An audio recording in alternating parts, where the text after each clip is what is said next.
What do we do about, this is a case with 56 witnesses, no forensic evidence. We know something post-trial about defense counsel's difficulties. We know more now. So the defendant was represented by someone who generally is viewed as capable, but had suffered a stroke, so that limited his ability to communicate. And the other individual, we now know, even though we knew then that there may have been some issue, we know that he was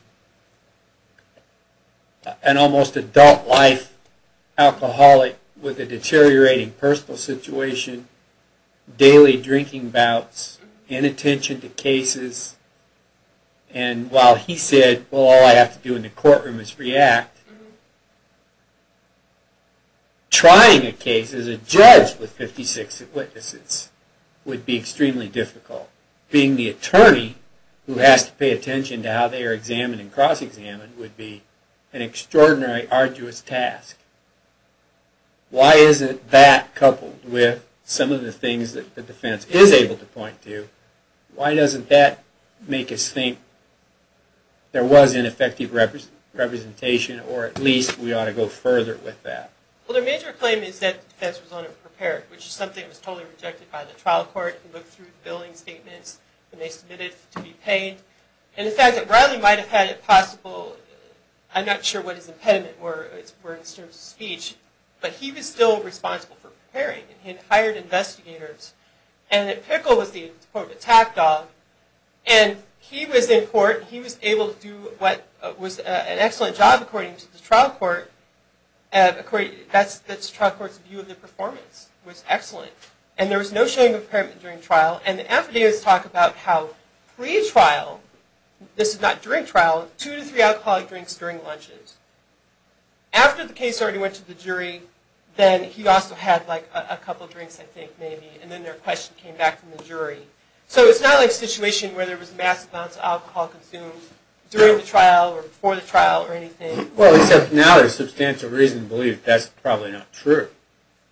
Well, that was all that Maureen and Kevin had seen, and there was no indication. Well, that's what it would. We know from. Defense counsel, when he is talking to the court in relation to his own sentencing and disbarment and the people that examine him, they're not trying to do anything to help with a claim of ineffective assistance of counsel in an old murder case. Mm-hmm. They're attempting to be objective regarding the fact that this guy is a alcoholic who has basically lost his life, lost his practice, and was mentally impaired. Not only is he an alcoholic, he has mental illness issues, and that these go back to dates preceding the trial.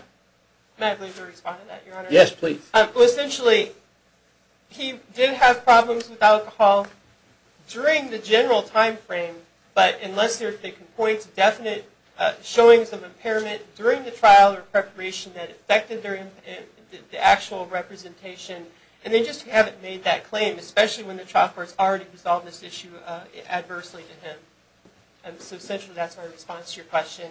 Does the panel have any other questions? Seeing none, thank you. I'd like to thank you, Your Honors, and request this court to affirm.